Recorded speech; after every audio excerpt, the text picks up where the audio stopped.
Welcome back to another episode of Talkin Lost. We're back in our regular weekly scheduled slot. We are on season 1, episode 11. I'm pretty sure this marks the halfway point so far for season 1. Actually, I'm totally wrong because there's 25 episodes in season 1, but since we're merging all the episodes, this is our halfway point. Episode 11, all of the best Cowboys have daddy issues. This is another Jack backstory episode, but this is also a jam-packed, action-packed episode building up off of last week's episode where we finally started to become made aware of the presence of the others on the island, and now we are seeing that take full effect as that revelation is made known to the rest of the survivors as they are encapsulated in a mad dash to try and find Charlie and Claire, who were both kidnapped by Ethan at the end of the last episode, who's revealed to have not been on the plane. Luke, man, the wait was well worth it. I think we can both agree. Yeah, it was definitely. I thought it was the most action-packed since like the pilot, probably. So that was fun. Nice change of pace because these episodes aren't always the fastest pace. So just a jolt to the system was exactly what was needed. Indeed, after a bunch of back-to-back intro backstory character episodes, we're finally starting getting into as Chris would coin all the time on the old show, the meat and potatoes of it. So all of that and more on today's episode of Talkin Lost. Stay tuned.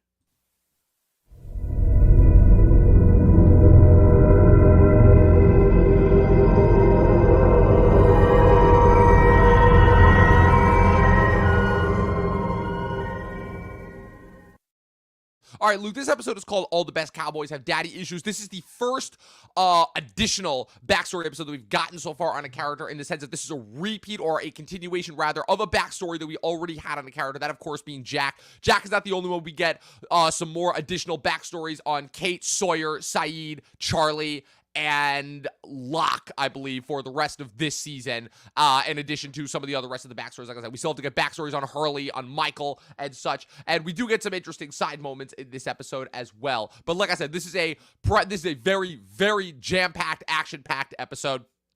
Let's not delay any further. Let's get right into it. We pick up immediately from the end of the last episode in the caves.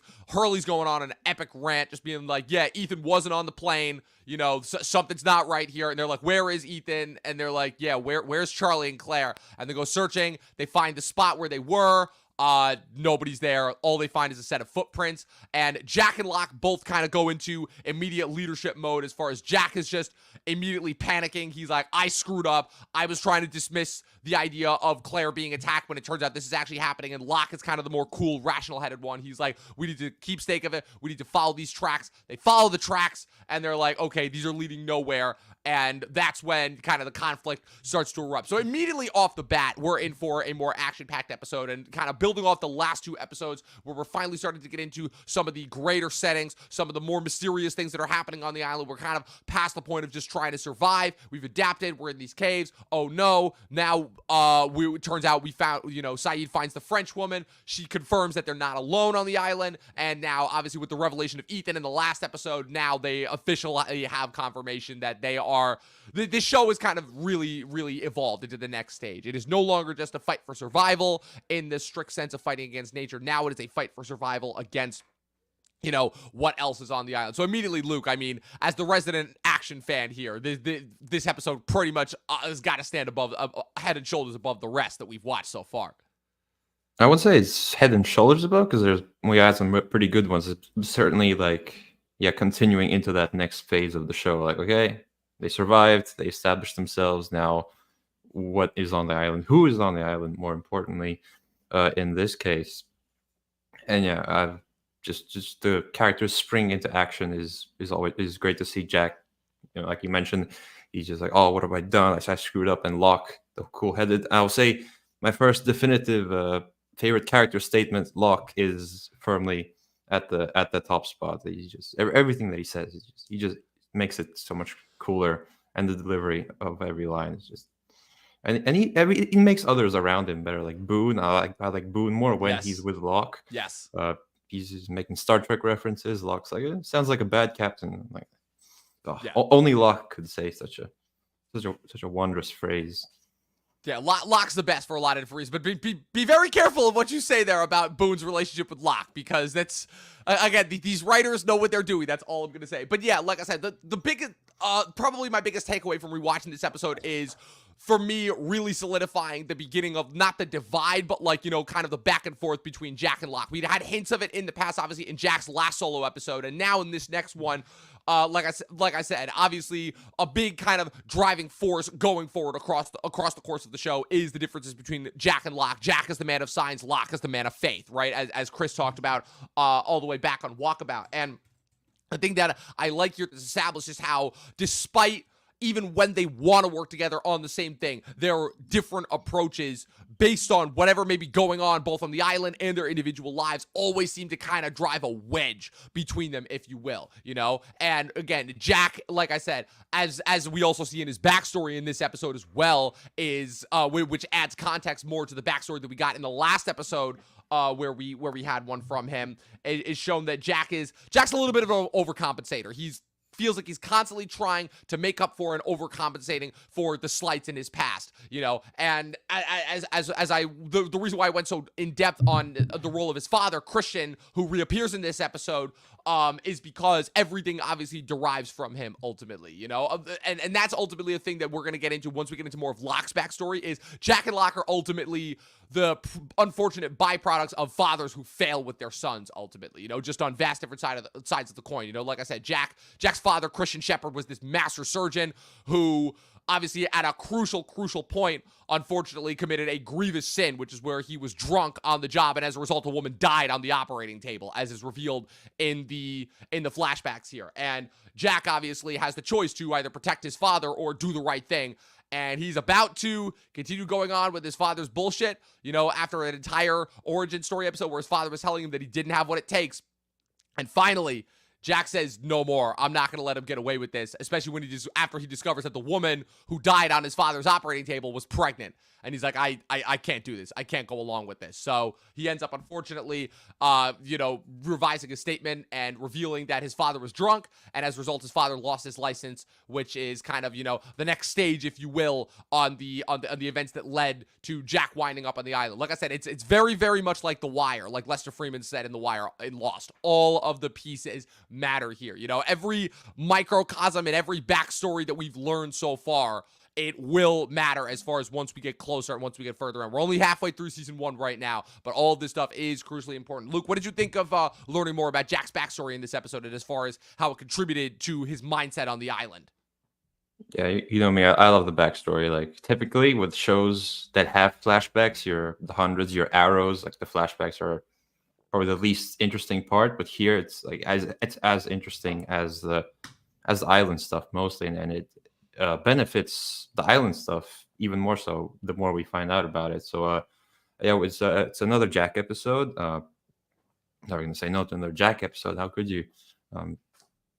So we do get more about what the rife was between him and his father. So this is clearly the big impactful moment. Of course, there was, as the episode title suggests, all the best Cowboys have daddy issues. I think that's what it was.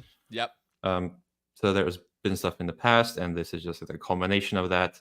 And I guess we will find out more about what led him to being on the plane and such. But yeah, it's just more character development, which is what the whole first season is about, I guess, mostly.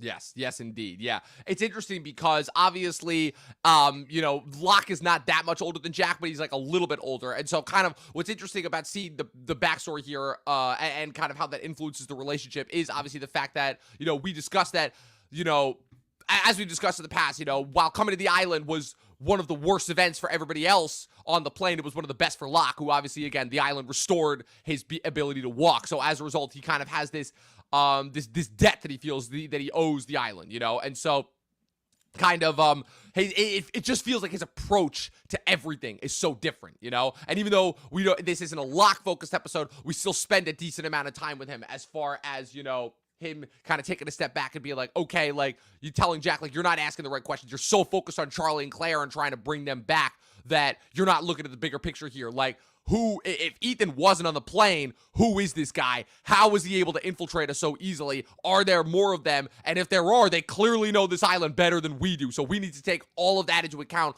when it comes to tracking. So while Jack just does a mad dash into the island, Locke is like, let's take a step back. Let's get a search party. Let's fan out. Let's try and figure out where this trail is going because we don't know where this could be going.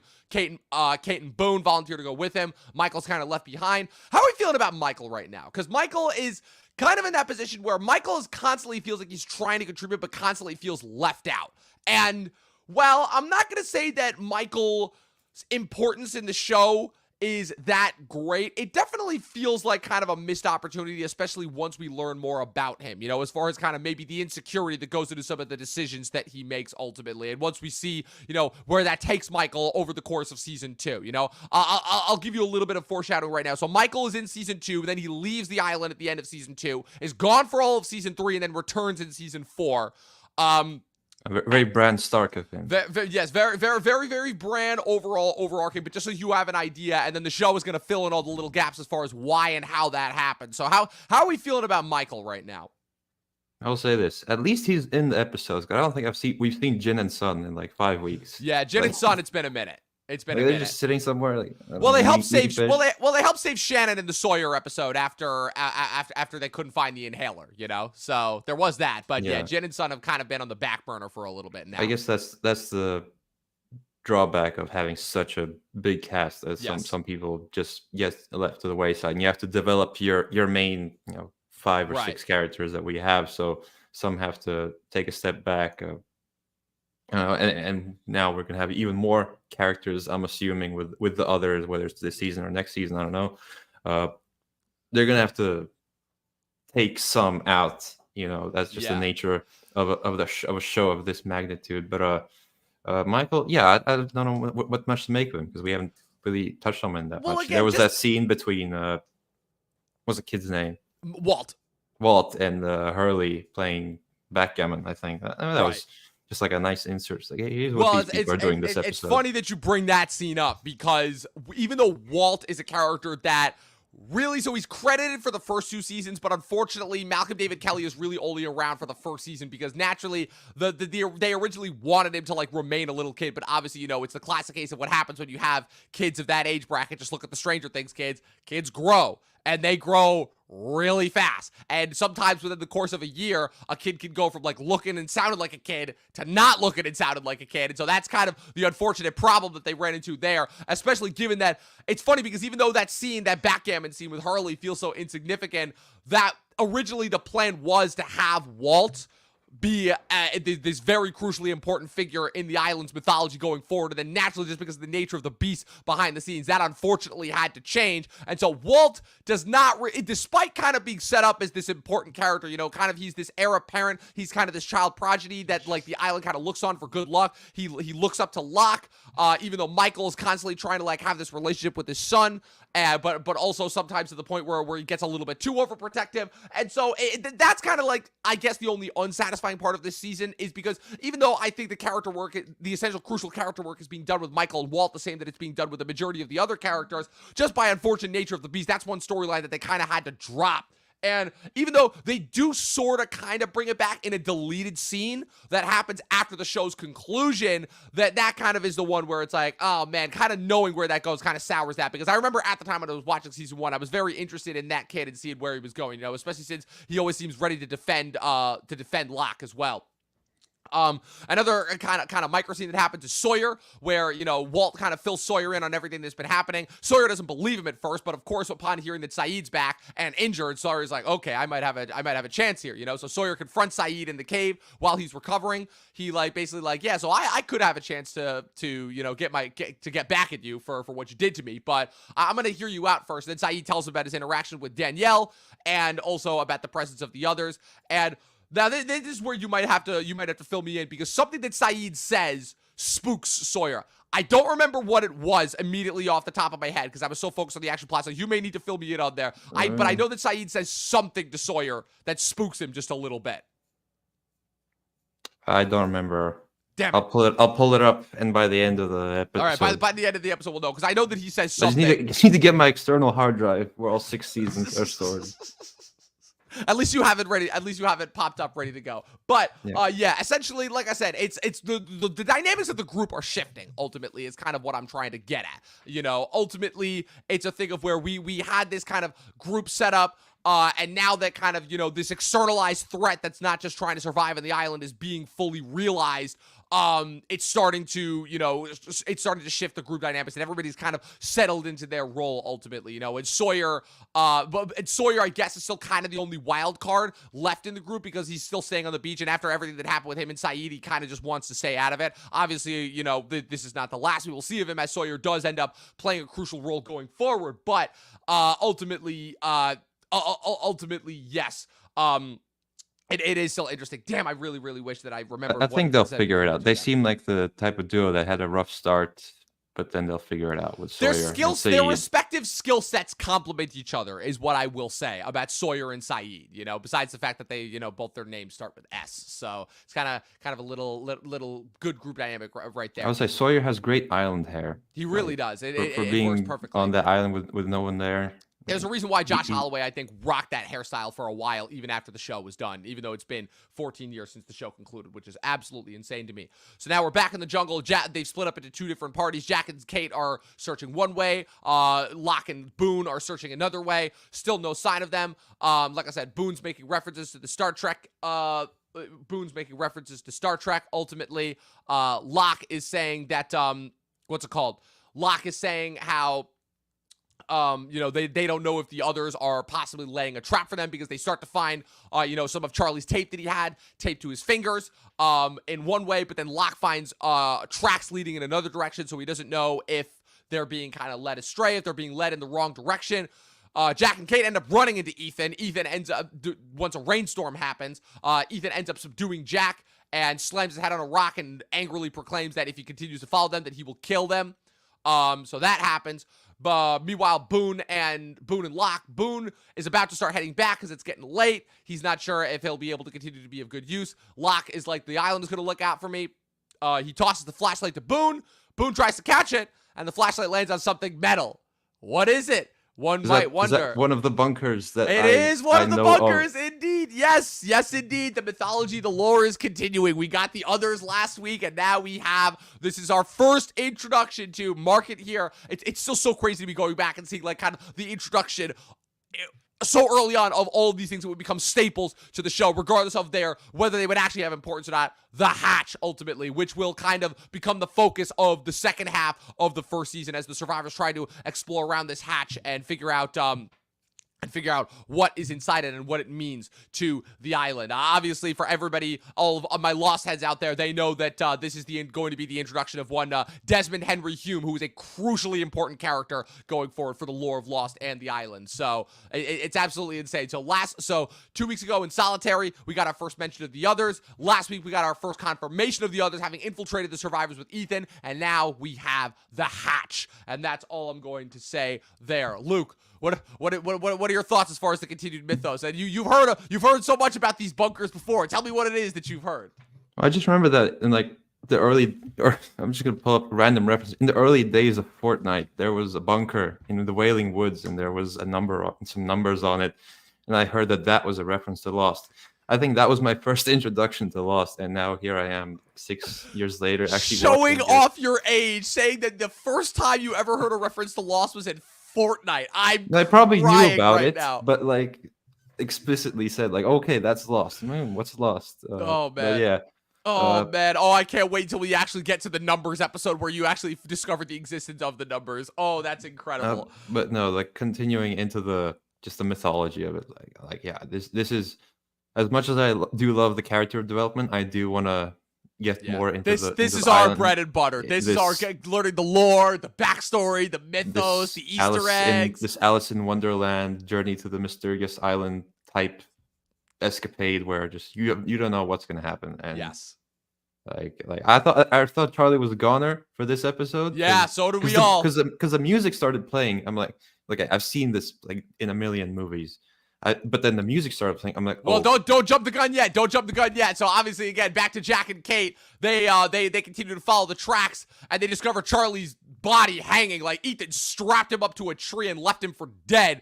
They managed to cut him down, and Jack's getting bad PTSD flashbacks to when he couldn't save the patient on the floor, to the point where he's literally slamming his fist on Charlie's chest. Kate's convinced he's gone. She's crying. We're worried that we've already lost our first member of the island. Like you said, the music starts playing, and he thought, did you think Charlie was a goner in this scene? When the music started playing, I don't know what the death policy is on the show. Is it Game of Thrones? Is it like anything else? But I was like, okay, no, he's gonna make it. Then the music started playing, and then it's over. Yeah. But then he starts banging again. I'm like, okay, yep. maybe it's not completely over. Yep. Break some ribs. A little switcheroo and a switcheroo, if you will. Yeah. Yeah. Just keeps you on your toes. But like I said, we all know that the island's capable of some supernatural stuff when it wants to be, when it wants to be. It healed Locke's legs. It cured Rose's cancer. It's the island is capable of many, many wonderful things. And the island is not done with Charlie yet. I will just put that out there. So obviously, again, it's a pretty jam-packed action episode. Boone and Locke discovered the hatch. Sawyer and Saeed are in the process of making up. Michael still feels kind of left out. And the big revelation in the end is once they get Charlie back to the caves and they're all kind of in recovering mode, the big revelation that Charlie says with Ethan is he's like, he didn't want me, he just wanted Claire. And that's kind of how it ends before it cuts to black. And that kind of goes back to to Locke saying that Jack's asking the wrong questions, not how he took them, but why he took them. So exactly. I think we will have to. It all ties together again. The woman on the operating table being pregnant, Claire obviously being pregnant, the psychic in the last episode telling Claire that she has to look after the baby, Walt's potential importance. It's all starting to line up. This is why I'm not going to say that I didn't understand why, but I disagreed with everybody who said that Lost never answered any of the mysteries. They did. You just had to be paying attention. And like I said, this is why I say over and over and over again, Lost was very, very ahead of its time. Because just given the litany of shows that it inspired that did not do as good of a job, it did not do its homework as far as the very, very deliberate, carefully set up. Like I said, this is very inspired by mythology. This is very inspired by the origin myth, by Christianity. Obviously, again, the idea that while they didn't want the island to strictly be purgatory, there's a reason why a lot of people believe that they were in purgatory the entire time. It's all there. It's all there is all that I'm going to say as far as any possible source of inspiration of mythology and mythos you could think of. And like I said, we haven't even cracked the surface as far as that goes, but as far as whoever these others are right now, the fact that they seem to be interested and wanting, younger kids, Walt soon becomes a subject of fascination by them as we get further into the season as well. So it's going to be interesting to say the least as far as continuing on. Like I said, even though this was an action-packed episode, things seem to be resolved for now. Claire's still missing. We don't know what the hell's going on with this hatch, and the others are certainly not done with the survivors yet. So action-packed episode. Jam-packed, action-packed episode. For me, easy 4.5 out of 5. There hasn't been a bad episode yet. I haven't disliked any episode, really, No, this is the beauty of so-called older TV. Yes. You have more episodes, you have more episodes to space out the story between. It's just more opportunity for cool stuff, if you ask me. That's really what it comes down to. Even if it's filler, if it's good filler, who cares? Yeah. You still got 20-something episodes to... I'm gonna lay a slam dunk out there that I know I've heard this take before. There's no such thing as bad filler. There's no such thing as bad filler. There really isn't. Not in old TV. In new TV with shortened episode counts, yes, filler is inexcusable. Yeah, when it's 1/6 of the season. Well, exactly. When it's 8 to 10 episodes, filler is 100% inexcusable. But with old shows like this, again, like they said, though, all the pieces matter. I cannot emphasize this enough. Okay, I'm looking at it now. I think it doesn't get too spooked. I think he says she murdered her entire team, and right. Sawyer's a bit That's like, right. He was telling her about Russo. That's right. Yeah. Okay, I just wanted to make sure I didn't miss any other crucial details there. So, yeah, that's good to know. But ultimately, yeah, I think we have enough episodes now that I'm going to be able to start ranking these episodes soon in these seasons because, man, so far, the way that I remembered it originally when I watched Lost is, like I said, I watched it spaced out the first time, so I didn't exactly watch all the seasons kind of collectively together, so I have like my individual thoughts. I remember season 1 being my favorite of the 6, you know, and I feel like as good as it still was after the fact, the rest of the seasons just, to me, season 1 is the perfect encapsulation of everything that Lost is. You've got the character backstories, you've got the mythos, you've got the hints at something bigger before they officially like confirmed it, and the setting is still just mysterious enough to really like be engaging, while all the individuals' characters' backstories are interesting and hinting at something greater. So season 1 to me is still the best season of this entire show for sure. So what would you give this episode out of 5? Yeah, we haven't really had a 5-star episode yet. I think you will agree on. I agree. That. Yeah, I would say I think this is my favorite one so far. Just looking at the list here, I think it's this, the pilot. You know, if you want to split them, whatever, and probably Walkabout. Walkabout's a special episode. Walkabout's a special episode to say the least. But man, like, it was just so awesome going back and like looking at like each of the individual backstories. And like, I think the reason why this recent batch, episodes 8, 9, and 10 have been my favorite is because to me, it's the perfect combination of really interesting character backstories that add a lot. Like the Claire and Saeed backstories were so fascinating in their own rights. And as far as like contributing something more to the island rather than just serving as backstory the way that it kind of was for Charlie and Sawyer, at least at those points, while also having probably the most forward-moving momentum plot-wise of the island. Because if memory serves, the next couple of episodes kind of take a step back on plot before we get into Numbers, which is Hurley's solo backstory episode, which then kicks off the last couple of episodes of the first season. So that's kind of why I really, really appreciate those couple episodes. But I'll say I'm glad we're spacing this out, because I would it would just take over my life otherwise. I would just keep watching it. Yeah, Lost is not a show that you want to binge. It's honestly, it's the exact same thought process that happened when I was rewatching Sopranos and Game of Thrones during COVID. Like, I do not want to binge these shows. I want to taste and digest every morsel of each episode, and I'm not going to do that if I'm binging 4 to 5 episodes back to back at a time. I'm just not. So couldn't agree with you more, ultimately. So before we get out of here, I just wanted to give a shout out. I was finally able to watch Jesse Eisenberg's second directorial effort, A Real Pain, which centers around him and Kieran Culkin, aka Roman Roy, as cousins who go on a tour of Poland in order to see where the house where their grandmother lived, and along the way they have some really, really beautiful bonding moments.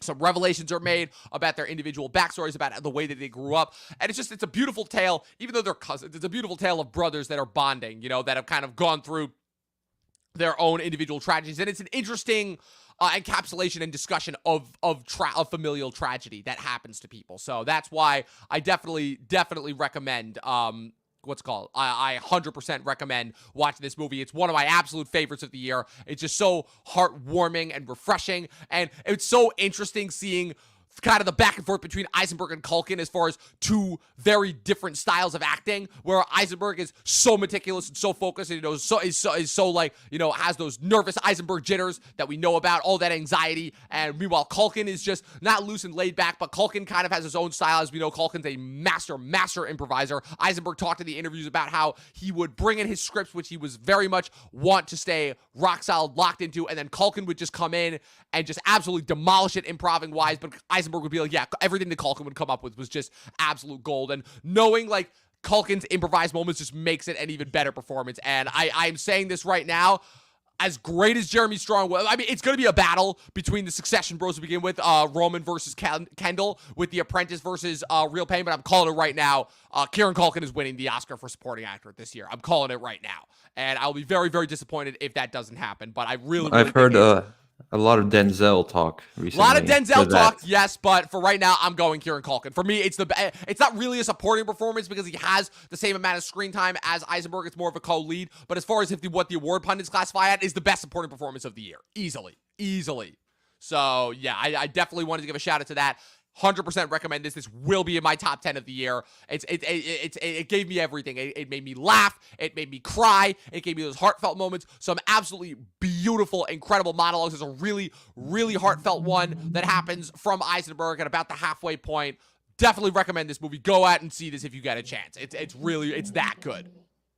I don't think we're getting it, but I will watch it. Otherwise, I'll watch Anora this week. Yes, watch Anora too. I'll report back on that. All this entire shitty year, and now the last 2 months have finally started to deliver with just banger after banger after banger. And I'm like, why couldn't we have gotten these throughout the rest of the year? So Well, the Oscars are in February, not in July. in March, Which actually, maybe they're in March. March. Which They is still even haven't worse. moved it to It's even February? worse. It's still in March. It's so annoying. Yeah, because they focus on the Super Bowl now in February as far as setting us up for the rest of the year. So, also, how crazy is it? Dude, what is happening? We're getting a Guy Ritchie, a David Ayer, a Steven Soderbergh, and a, what's the fourth movie that's coming out that weekend? We're getting all those movies in one weekend in January, and we're getting Den of Thieves 2. What the hell is happening? Oh, and all the same weekend that The Wolfman is opening, which actually looks pretty good. What the hell is happening? Like, is January actually going to be, or is this finally going to be a good January? Like, maybe all the strike hit movies have piled up, and now it's just gonna be 9 movies every week. oh, God, I hope so. God, I hope so. That would be awesome. Anyways, Luke, this has been another great episode of Talkin' Lost. We'll be back next week. Where can the good people follow you on the interwebs? Well, we're in the month of November, which means I have to start Insane. planning my video of the year. Yes. So people Yes, can you do. head over to Look Reviews on YouTube, which is for some reason hit 500 subscribers without me posting anything over there. Let's go. I even got a YouTube notification like, congratulations. I'm like, okay. Look Sick. at that. It must be my Marvel that it's just farming views. It's gotta be. It's gotta be. Listen, but man, go you put that one video subscribe up. there. Half my subscribers came from that community top 10 that I put up 4 years ago. That is still the most viewed video on my channel. So all it takes is one. Well, maybe when we finish Talking Lost, that can be the most viewed video. Just, Maybe. as Very a well. finale and series recap whenever Yes. we get there. Yes, whenever we get there, it's gonna be a long time. Literally, I just mapped out our recording because, like I said, we're gonna finish season 1 in January. Then we're gonna take February off. We're gonna kick off season 2 in February, and season 2 is gonna take us through the end of July of 2025. My So God. yeah, July. yeah, this is gonna be an effort. This is gonna be an effort. Like I said, We're gonna be in talking this about for the long haul. Superman, and Yep. And we're just going to be wrapping season 2. However, I will say that we will, if we stick to the schedule, we will wrap season 3 by the end of 2025. And then given the vastly shortened amount of episodes per season 4, the last 3 seasons, we should be able to wrap the entire show by the end of 2026. This will not take us into 2027 for sure.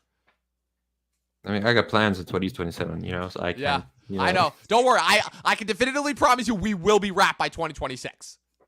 There you go. So there is all of that. So, and of course, you guys can follow me with everything going on at Movie Nerd Reviews across all platforms, at Official Talkin' TV Podcast across all platforms. Be sure to subscribe to us on YouTube, follow us on Spotify. This episode will be available on Spotify and Apple Podcasts after, tomorrow. And as always, people, 12 seasons in a short film, and watch more Lost. We'll see you guys next week.